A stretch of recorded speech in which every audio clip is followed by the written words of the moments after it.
Good morning student, ESS YouTube channel में आपका स्वागत है। और हम लोग लेक्चर नंबर 5 पढ़ने जा रहे हैं, जो कि पिछले वीडियो में हम लोग पढ़े थे लेक्चर नंबर 4 को। ओके, और उसमें हम लोग एक्सरसाइज 3A को समाप्त कर चुके थे। ठीक है, और अब हम लोग पढ़ने जा रहे हैं आव्यूह के प्रकार। ठीक है ना, तो कल के वीडियो में लिखवा दी कि आव्यूह कितने प्रकार के होते हैं। तो सबसे पहले उसमें हम पहला पढ़ेंगे आयताकार आव्यूह। कौन आव्यूह बोलेंगे? आयताकार आव्यूह। ठीक है ना, तो आयताकार आव्यूह किसे कहते हैं? ध्यान दीजिएगा, वह आव्यूह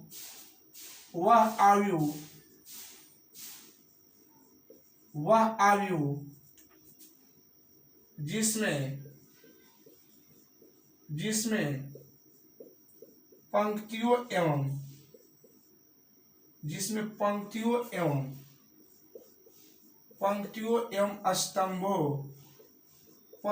एवं स्तंभों की संख्या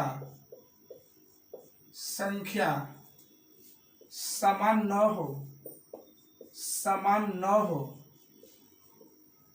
हो आयताकार आव्यूह कहलाता है। आयताकार आव्यूह कहलाता है। ठीक है, आयताकार आव्यूह कहलाता है, मतलब वह आव्यूह जिसमें पंक्तियों और स्तंभों की संख्या बराबर न हो, तो उस प्रकार के आव्यूह को हम लोग क्या बोलेंगे? आयताकार आव्यूह के नाम से हम लोग क्या करते हैं, जानते हैं। ठीक है, जैसे माना कि A बराबर AIJ कोई आव्यूह है, M/N है, तो इस आयताकार आव्यूह तभी होगा जब M नॉट इक्वल N होगा। तब जिसमें M नॉट इक्वल N होगा तो उसको हम बोलते हैं कि वो कौन सा आव्यूह है? आयताकार आव्यूह है। कौन आव्यूह है? आयताकार, जिसमें पंक्तियों और स्तंभों की संख्या बराबर न हो, मतलब वह आव्यूह जिसमें पंक्तियों और स्तंभों की संख्या बराबर न हो, तो वैसे आव्यूह को हम लोग आयताकार आव्यूह के नाम से जानते हैं। ठीक है, जैसे हम एग्जाम्पल पढ़ेंगे। पहला, जैसे मान लिया जाए कि 2 3 4 5 6 और क्या है 7 है।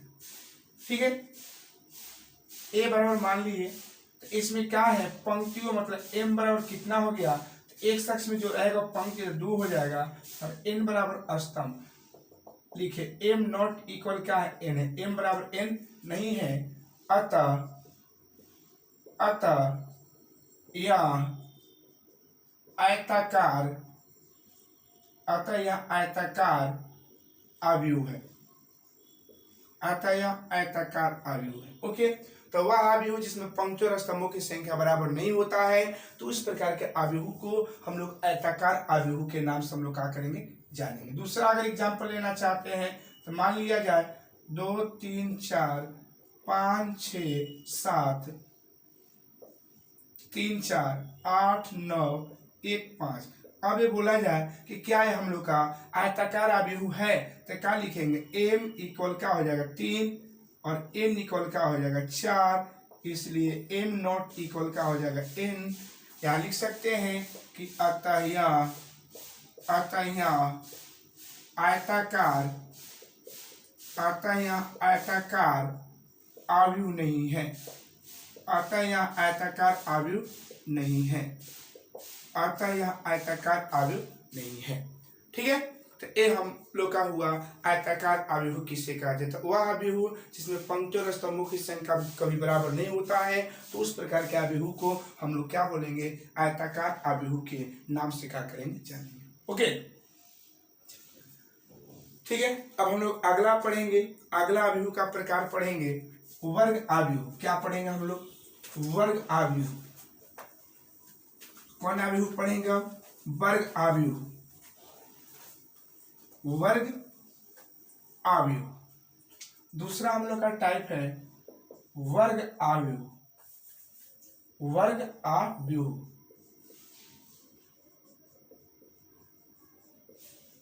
आव्यूह, जिसको हम बोलते हैं स्क्वायर मैट्रिक्स।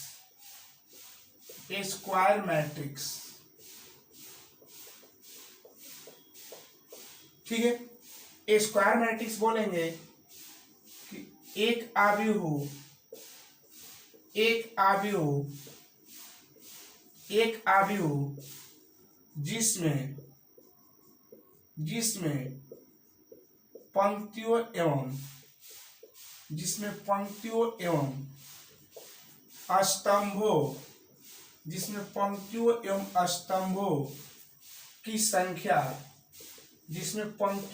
स्तंभों की संख्या बराबर होती है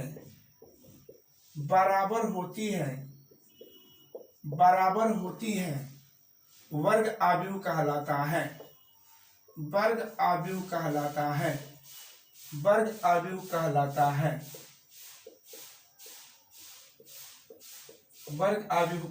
है। ठीक है, तो वर्ग आव्यूह किससे कहते हैं? तो वह आव्यूह जिसमें पंक्तियों या स्तंभों की संख्या बराबर होती है, तो उस प्रकार के आव्यूह को हम लोग क्या बोलते हैं? आयताकार आव्यूह। ठीक है, दूसरे शब्दों में अगर लिखना चाहते हैं तो दूसरे शब्दों में ऐसे लिख सकते हैं। दूसरे शब्दों में यदि a बराबर aij m/n तो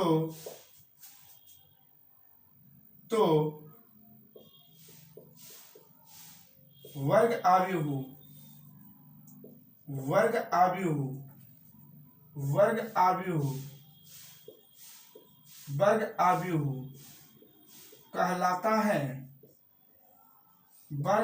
कहलाता है जब m इक्वल का n। अगर दूसरे शब्द में बोलना जाता है तो यदि a बराबर aij m/n कोटि का एक आव्यूह होगा तो उसको वर्ग आव्यूह तभी कहेंगे जब उसमें m बराबर का हो n, मतलब पंक्तियों और स्तंभों की संख्या क्या हो। तो जिस आव्यूह में पंक्तियों एवं स्तंभों की संख्या बराबर होता है तो उस आव्यूह को हम लोग क्या बोलते हैं? वर्ग आव्यूह के नाम से क्या करते हैं? जानते हैं। ठीक है ना। जैसे एग्जाम्पल अगर लेना चाहते हैं तो एग्जाम्पल में पहला देखिएगा, मान लिया जाए a बराबर 2 3 4 क्या है? 5। a बराबर 2 3 4 और क्या है? 5 है। 2 3 4 और क्या है? 5 है। तो इसको हम क्या बोलेंगे कि m बराबर पंक्तियों की संख्या 2 और n बराबर स्तंभों की संख्या, इसलिए m बराबर क्या है? n, अतः वर्ग आव्यूह है।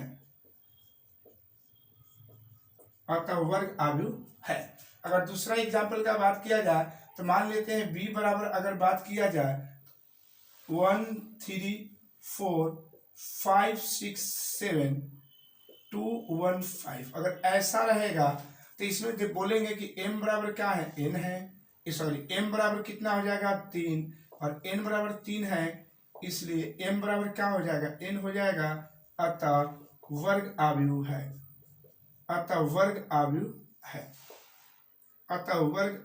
है। अगर और एग्जाम्पल लेना चाहते हैं तो और लिख सकते हैं। अगर मान c है तो अगर मान 0 0 0 0 0 0 0 0 0 0 0 0 0 0 0 0, ठीक है।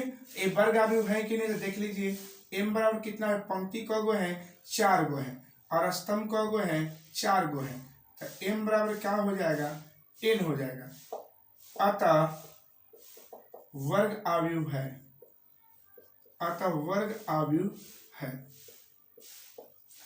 तो इसको हम क्या बोलेंगे? वर्ग आव्यूह। तो आई होप समझ गए होंगे कि वर्ग आव्यूह किसे कहते हैं।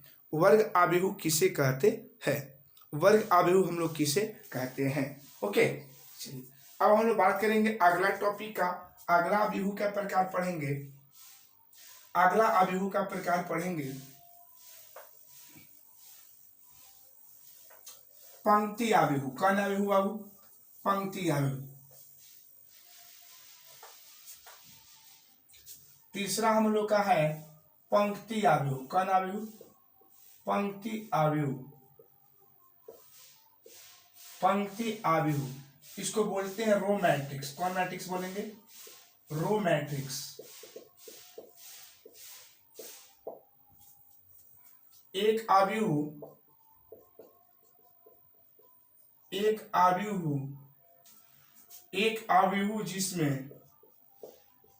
आव्यूह जिसमें केवल एक पंक्ति, केवल एक पंक्ति होता है, एक आव्यूह जिसमें केवल एक पंक्ति होता है, पंक्ति आव्यूह कहलाता है। पंक्ति आव्यूह, पंक्ति आव्यूह कहलाता है, पंक्ति आव्यूह कहलाता है।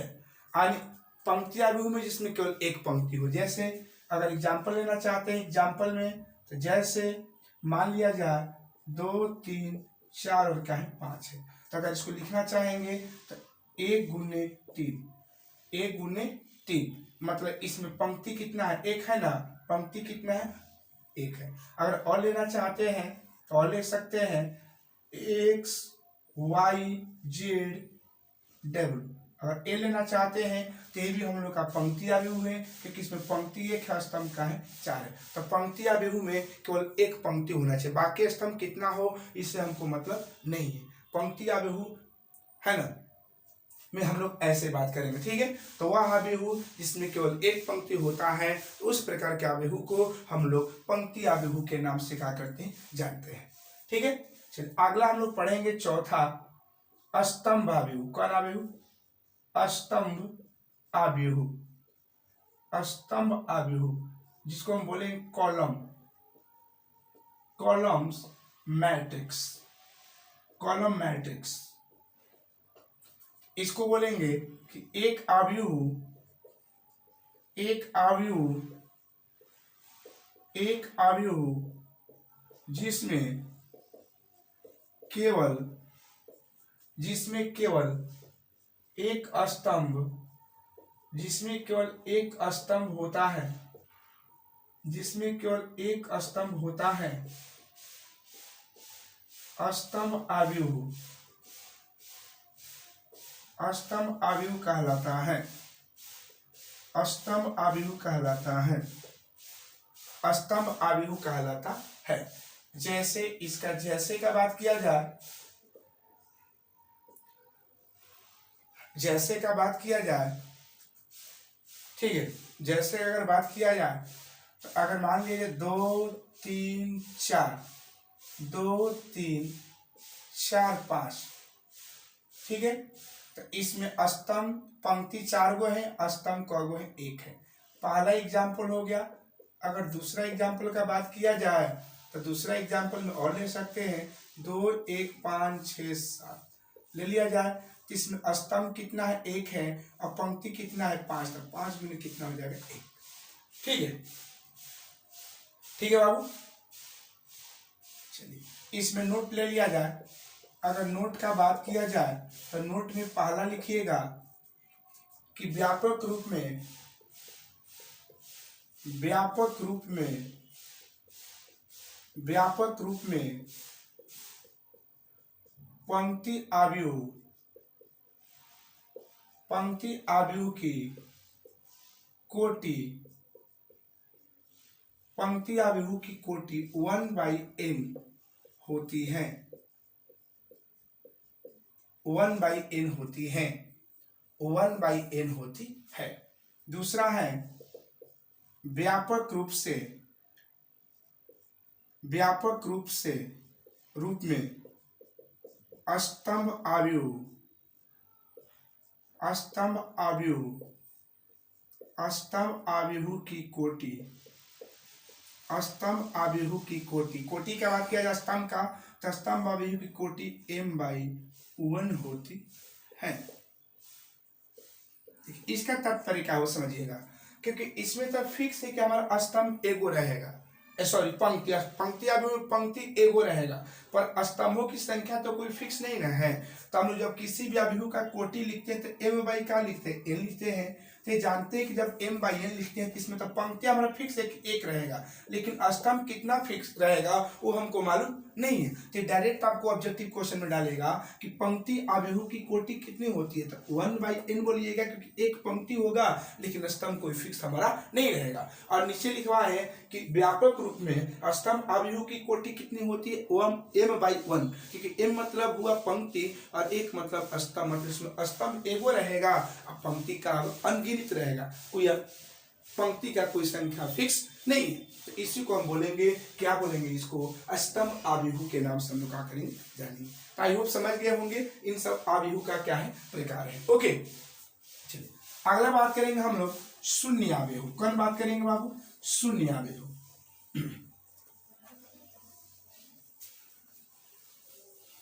अगला जब बात किया जाएगा तो अगला हम लोग पढ़ेंगे शून्य आव्यूह।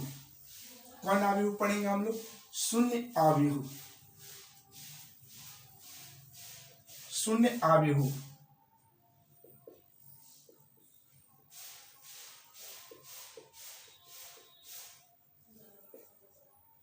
शून्य आव्यूह,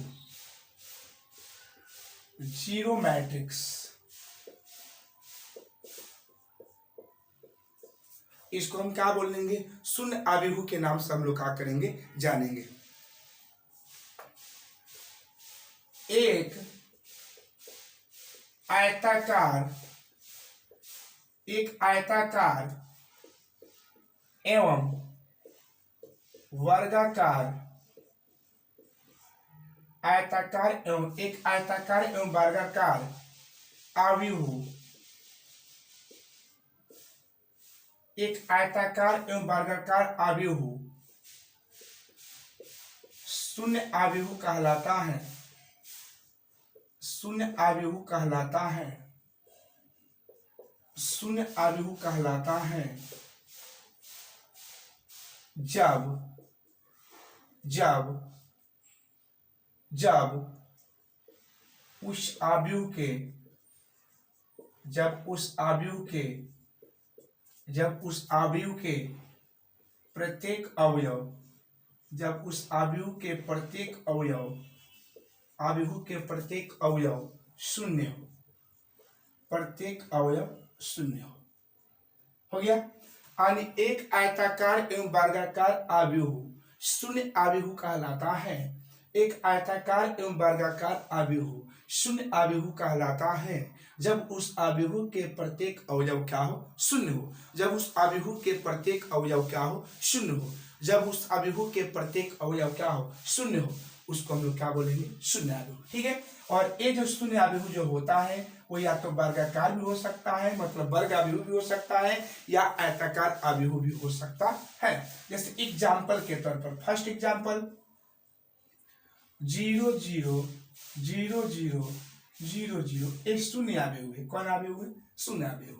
और ये क्या बोलेंगे इसमें, 3 बाई क्या है, 2 का, इसका कोटि 3 बाई क्या है, 2 है। ये आयताकार आव्यूह है क्योंकि इसमें पंक्ति स्तंभ बराबर नहीं है।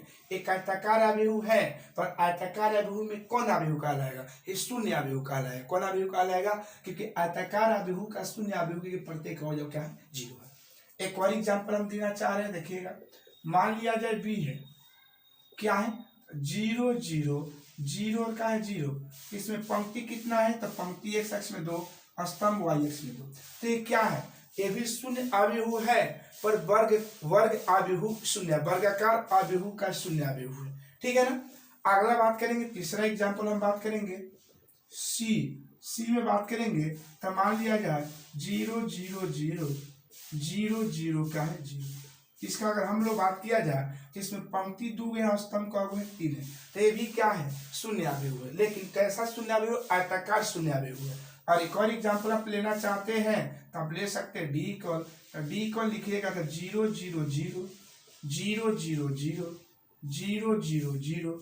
आप देख ली कैसे हैं, ये भी शून्य आव्यूह है। ठीक है। तो वही बात बोला गया है कि एक आयताकार एवं वर्गाकार आव्यूह, एक आयताकार एवं वर्गाकार आव्यूह शून्य आव्यूह कहलाता है जब उस आव्यूह के प्रत्येक अवयव क्या हो, जब उस आव्यूह के प्रत्येक अवयव क्या हो, शून्य हो। जब उस आव्यूह के प्रत्येक अवयव क्या हो, शून्य हो, उससे हम लोग क्या बोलते हैं, शून्य आव्यूह बोलेंगे। क्या बोलेंगे, शून्य आव्यूह। ठीक है ना। अब हम लोग बात करेंगे नेक्स्ट प्रकार इसका पढ़ेंगे, विकर्ण आव्यूह। कौन आव्यूह पढ़ेंगे बाबू, विकर्ण आव्यूह। कौन आव्यूह पढ़ेंगे हम लोग, विकर्ण आव्यूह। इसको बोलते हैं डायगोनल मैट्रिक्स।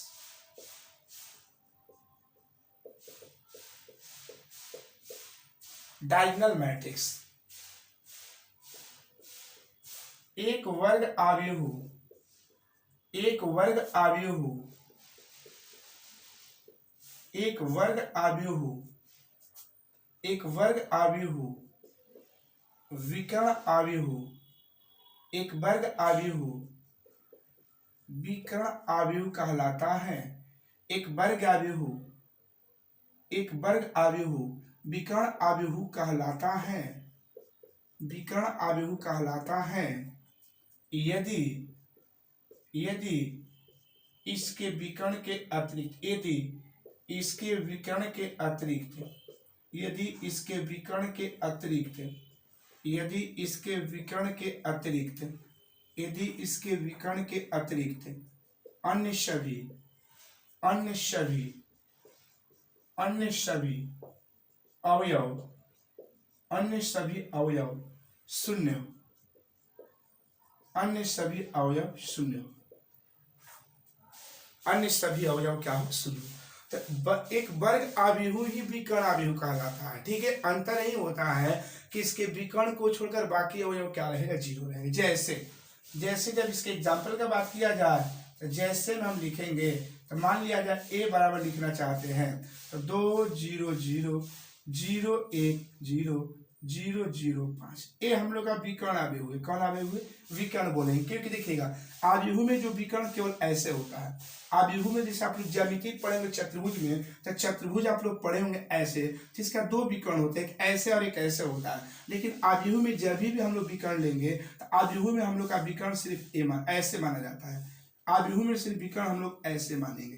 ठीक है, इस साइड से नहीं मानेंगे। ठीक है, तो विकर्ण आव्यूह किसे कहते हैं? तो वह आव्यूह जिसमें विकर्ण के अतिरिक्त, विकर्ण के छोड़कर बाकी जितना इसमें अंक अवयव आएगा वो सब जीरो रहेगा। तो उस आव्यूह को हम लोग कौन आव्यूह बोलेंगे? विकर्ण आव्यूह के नाम से हम लोग क्या करेंगे? जानेंगे। तो कोई बोलेगा विकर्ण आव्यूह किसे कहते हैं, विकर्ण आव्यूह किसे कहते हैं, तो आपका यही जवाब रहेगा कि एक वर्ग आव्यूह विकर्ण आव्यूह कहलाता है। एक वर्ग आव्यूह विकर्ण आव्यूह कहलाता है यदि विकर्ण के अतिरिक्त, यदि इसके विकर्ण के अतिरिक्त अन्य सभी अवयव क्या हो? शून्य हो। अन्य सभी अवयव क्या हो? शून्य हो। ये विकर्ण आव्यूह। ओके, दूसरा एग्जांपल लेना चाहते हैं तो मान लीजिए यहाँ बी है और यहाँ ले लिए 5 0 0 और क्या है 8। ये भी हमारा क्या है? विकर्ण आव्यूह, क्योंकि ये विकर्ण वाला जो अवयव है, ये विकर्ण वाला अवयव है को छोड़कर बाकी अन्य सभी अवयव क्या है? शून्य हो। तो ऐसे आव्यूह को हम लोग कौन आव्यूह बोलेंगे? विकर्ण आव्यूह के नाम से हम लोग क्या करेंगे? जानेंगे। तो कोई पूछेगा विकर्ण आव्यूह किसे कहते हैं, तो आपका जवाब यही रहेगा कि एक वर्ग आव्यूह विकर्ण आव्यूह कहलाता है। एक वर्ग आव्यूह विकर्ण आव्यूह कहलाता है यदि इसके विकर्ण के अतिरिक्त अन्य सभी अवयव क्या हो? शून्य हो। क्या हो? विकर्ण आव्यूह कहलाता है। ठीक है, क्लियर है? चलिए अब हम लोग बात करेंगे नेक्स्ट टाइप का, बात करेंगे आव्यूह का।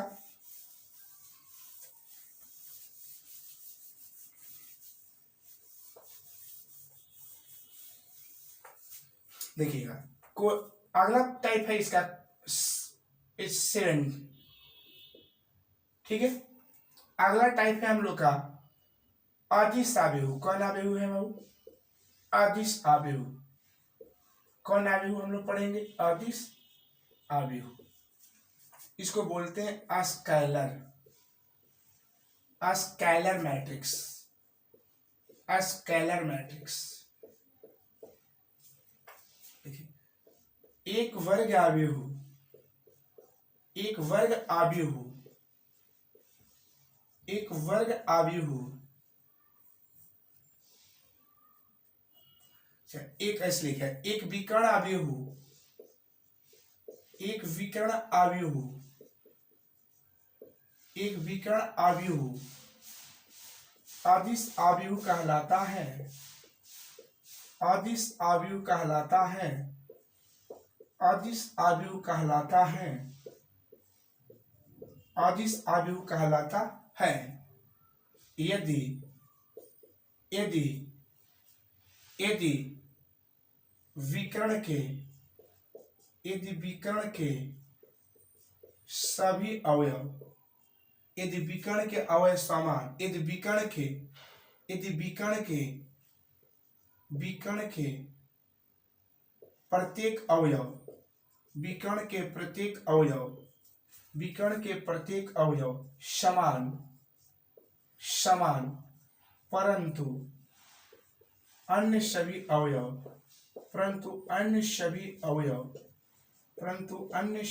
अवयव शून्य हो, परंतु अन्य सभी अवयव क्या हो, शून्य हो। तो अदिश आव्यूह किसे कहते हैं? तो एक विकर्ण आव्यूह अदिश आव्यूह कहलाता है यदि इसके विकर्ण के प्रत्येक अवयव समान परंतु अन्य सभी अवयव क्या हो, शून्य हो, है ना। तो एक प्रकार का विकर्ण ही है, बस अंतर यही है कि इसमें विकर्ण ओला क्या रहेगा, बराबर रहेगा। जिसके विकर्ण ओला बराबर आ जाएगा, तो हम बोलेंगे कि विकर्ण ओला बराबर हो जाएगा, अब बाकी अन्य सभी जीरो रहेगा तो उसको बोलेंगे कि वो कौन सा आव्यूह है बाबू, अदिश आव्यूह। ठीक है, जैसे एक एग्जाम्पल ले लिया जाए इसका भी। अगर एग्जाम्पल का बात किया जाए, जैसे मान लिया जाए 2 0 0 0 2 0 0 0 2, ये आपका ये अदिश आव्यूह है। कौन आव्यूह है? क्योंकि इसमें विकर्ण का प्रत्येक अवयव क्या है, समान है, और बाकी अन्य सभी अवयव क्या है, जीरो है। और लेना चाहते हैं तो आप ले सकते हैं √3 0 0 और क्या है √3। तो ये सब क्या है, ये सब जितना भी विकर्ण का अवयव है सब क्या है, समान है। तो इस आव्यूह को बोलेंगे अदिश आव्यूह। कौन आव्यूह बोलेंगे, अदिश आव्यूह। ठीक है, आई होप समझ गए होंगे कि अदिश आव्यूह किसे कहते हैं। अदिश आव्यूह किसे कहते हैं? तो एक विकर्ण आव्यूह अदिश आव्यूह कहलाता है यदि विकर्ण के प्रत्येक अवयव क्या हो, समान हो, परंतु अन्य सभी अवयव क्या हो, शून्य हो। तो उस सभी को हम लोग क्या बोलते हैं, उस आव्यूह को क्या बोलते हैं, अदिश आव्यूह बोलेंगे। ओके, अब हम अगला टाइप पढ़ेंगे तत्समक आव्यूह। तत्समक आव्यूह इसको बोलते हैं तत्समक आव्यूह, या एक और इसका नाम है एकांक आव्यूह। एकांक आव्यूह इसको इंग्लिश बोलते हैं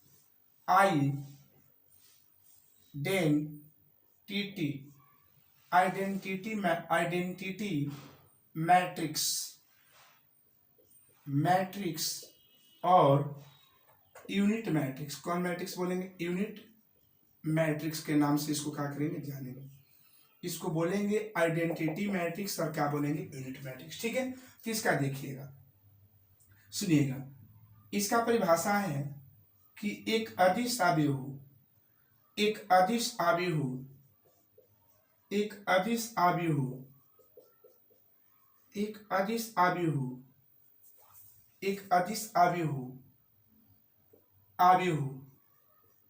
तत्समक आव्यूह कहलाता है। तत्समक आव्यूह या एकांक आव्यूह कहलाता है। एकांक आव्यूह कहलाता है यदि इसके विकर्ण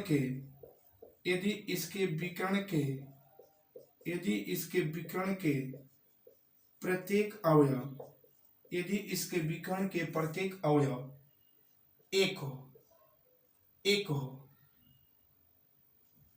एक हो, परंतु अन्य सभी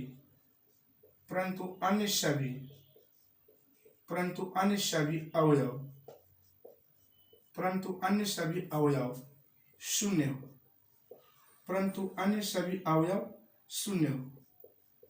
शून्य हो। अदिश आव्यूह का शून्य हो। जैसे ध्यान देना है, इसका जब एग्जाम्पल का बात किया जाएगा बाबू, तो इसका एग्जाम्पल में लीजिएगा। जैसे मान लिया जाए शून्य हो, अर्थात लिखेगा, इसमें लिखेगा अर्थात इसे आई द्वारा सूचित करते हैं। इसे आई द्वारा सूचित करते हैं। इसको हम लोग किस द्वारा सूचित करेंगे बाबू, आई द्वारा। कौन द्वारा, आई।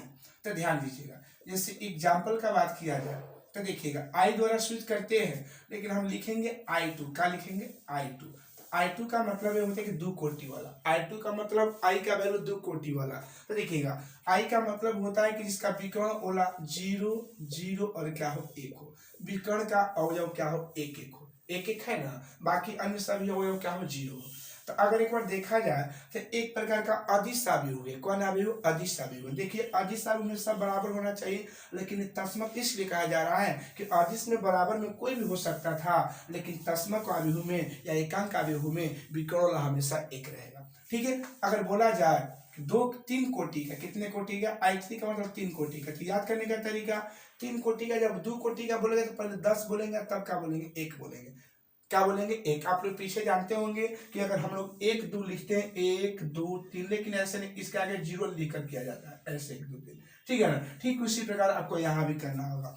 तो देखिए पहले लिखेंगे 3 में 100, फिर एक हटा देंगे 10, फिर क्या करेंगे 2 1। तो एक कितना कोटि का आई हो गया, 3 कोटि का। कौन कोटि का, 3। एक और आप आई लिख सकते हैं, आई बराबर I4 लिखिएगा। I4 लिखने का मतलब क्या हुआ, ध्यान दीजिएगा। I4 लिखने का 4 है तो 1000, फिर लिखिएगा 100, फिर लिखिएगा 10 और फिर लिखिएगा 1। एक कितना कोटि का है बाबू, 4 कोटि का है। कितना कोटि का है, 4 कोटि का। तो आपको एग्जाम में डायरेक्ट पूछेगा कि I2 का मान कितना होगा। तो I2 का मतलब समझिएगा 2 कोटि वाला, I3 का मतलब समझिएगा 3 कोटि वाला, I4 का मतलब समझिएगा 4 कोटि वाला। ठीक है। और ये सब जो वैल्यू होता है ना बाबू, इस सब वैल्यू जो होता है, इस सब वैल्यू होता है, अर्थात इस सब वैल्यू जो होता है, एक क्या होता है, आई के इक्वल होता है। आई इक्वल I2 लिख सकते हैं, आई इक्वल I3 लिख सकते हैं, आई इक्वल I4 लिख सकते हैं। इस सब का वैल्यू आई के बराबर माना जाता है। लेकिन आपको एक पहचान के लिए ऐसे दिया जाता है, I2 का मतलब 2 कोटि का, I3 का मतलब 3 कोटि का, I4 का मतलब कितना कोटि का, 4 कोटि का। अब याद रखिएगा कि अब बात है कि सर क्या हम लोग जब क्वेश्चन बनाएंगे तो क्या आपको इंडिकेट किया रहेगा, तो नहीं, आपको दे भी सकता और नहीं भी दे सकते। नहीं देगा तो आपको आबिहू पर डिपेंड करना होगा, आबिहू पर निर्भर होना पड़ेगा कि हम लोग आबिहू कितने कोटि का, जितने कोटि का आबिहू दिया रहेगा उतने ही कोटि का हम आई रखेंगे। लेकिन जब ऐसे चिन्हित कर देगा तो आबिहू देखने की आवश्यकता नहीं। ओके, आई होप समझ गए होंगे। तो ये हम लोग का आबिहू का क्या है, प्रकार है। ये हम लोग का आबिहू का क्या है, प्रकार है। ठीक है ना। देख लिए कि आबिहू किसे कहते हैं। तो एक बार ध्यान से फिर से रिपीट कर रहे हैं। पहला बताया था आयताकार आबिहू। कौन आबिहू, आयताकार आबिहू। तो वह आबिहू जिसमें पंक्ति और स्तंभों की संख्या बराबर नहीं होता है, तो उस आबिहू को हम लोग क्या बोलते हैं, आयताकार आबिहू के नाम से क्या करते हैं, जानते हैं। दूसरा था वर्ग आबिहू। तो एक आबिहू जिसमें पंक्ति और स्तंभों की संख्या का बराबर हो, जिसे हम लोग वर्ग आबिहू के नाम से क्या करते हैं, जानते हैं। उसके बाद तीसरा था पंक्ति आबिहू। तो एक आबिहू जिसमें केवल पंक्ति एक होते हैं, जिसमें केवल एक पंक्ति होते हैं, उसे पंक्ति आबिहू के नाम से क्या करते हैं, जानते हैं। पंक्ति आबिहू का जो कोटि होता है आपको लिखवा है 1/n। 1/n डायरेक्ट एग्जाम पूछेगा कि पंक्ति आबिहू का कोटि क्या होता है, तो आपका जवाब रहेगा 1/n। उसके बाद था स्तंभ आबिहू। कौन आबिहू, स्तंभ आबिहू। तो वह आबिहू जिसमें केवल एक स्तंभ होता है, वह आबिहू जिसमें केवल एक स्तंभ होता है, उससे हम लोग क्या बोलते हैं, स्तंभ आबिहू के नाम से क्या करते हैं, जानते हैं। उससे हम लोग स्तंभ आबिहू के नाम से क्या करेंगे, जानेंगे। स्तंभ आबिहू का जो कोटि होता है m/1 होता है। ठीक है। उसके बाद है आप लोग का शून्य आबिहू। तो एक आयताकार या वर्गाकार आबिहू शून्य आबिहू तभी कहलाता है जब उसके प्रत्येक अवयव क्या हो, जीरो हो। शून्य आबिहू का प्रत्येक अवयव क्या होता है, जीरो रहेगा, तो हम उसको बोलेंगे कि वो कौन सा आबिहू है, आयताकार आबिहू है। कौन आबिहू है बाबू, आयताकार आबिहू। ठीक है। उसके बाद हम लोग पढ़ते हैं विकर्ण आबिहू। कौन आबिहू, विकर्ण आबिहू। तो एक वर्ग आबिहू विकर्ण आबिहू कहलाता है, एक वर्ग आबिहू विकर्ण आबिहू कहलाता है यदि विकर्ण के छोड़कर बाकी अन्य सभी अवयव शून्य हो, तो उसको हम लोग विकर्ण आबिहू के नाम से जानते हैं। उसके बाद हमारा पॉइंट था अदिश आबिहू। तो एक विकर्ण आबिहू अदिश आबिहू कहलाता है, एक विकर्ण आबिहू अदिश आबिहू कहलाता है यदि विकर्ण का प्रत्येक अवयव समान परंतु अन्य सभी अवयव जीरो हो, तो उस आबिहू को हम लोग कौन आबिहू बोलेंगे, अदिश आबिहू के नाम से हम लोग क्या करके जानते हैं। और एक आता है लास्ट में तस्मक आबिहू या एकांक आबिहू। तो एक अदिश आबिहू तत्समक आव्यूह या एकांक आव्यूह कहलाता है यदि उसके विकर्ण के प्रत्येक अवयव एक हो परंतु अन्य सभी अवयव 0 हो तो उस आव्यूह को हम लोग तत्समक आव्यूह या एकांक आव्यूह के नाम से जानते हैं। तो आज का इस वीडियो में जो आप लोग देखे कि आव्यूहों के प्रकार पढ़े, क्या पढ़े? आव्यूहों के प्रकार। हम लोग क्या पढ़े अभी? आव्यूहों के प्रकार। तो आव्यूहों के प्रकार में इतना देखे, ठीक है ना। तो हम लोग अच्छा तरीका से एक्सरसाइज 3.1 एनसीईआरटी के अनुसार और लालजी प्रसाद के अनुसार एक्सरसाइज 3.n को एकदम फुली कंप्लीट कर लिए, ठीक है। तो हम जो अगला लेक्चर जो बनाएंगे उस लेक्चर में अब हम लोग थ्योरी पढ़ेंगे एक्सरसाइज 3B एनसीईआरटी के अनुसार एक्सरसाइज 3.2 होगा, ठीक है। तो आज की इस वीडियो में इतना ही, और अगर ये वीडियो पसंद आया होगा तो लाइक, कमेंट और सब्सक्राइब करना भूलिएगा। जय हिंद, जय भारत।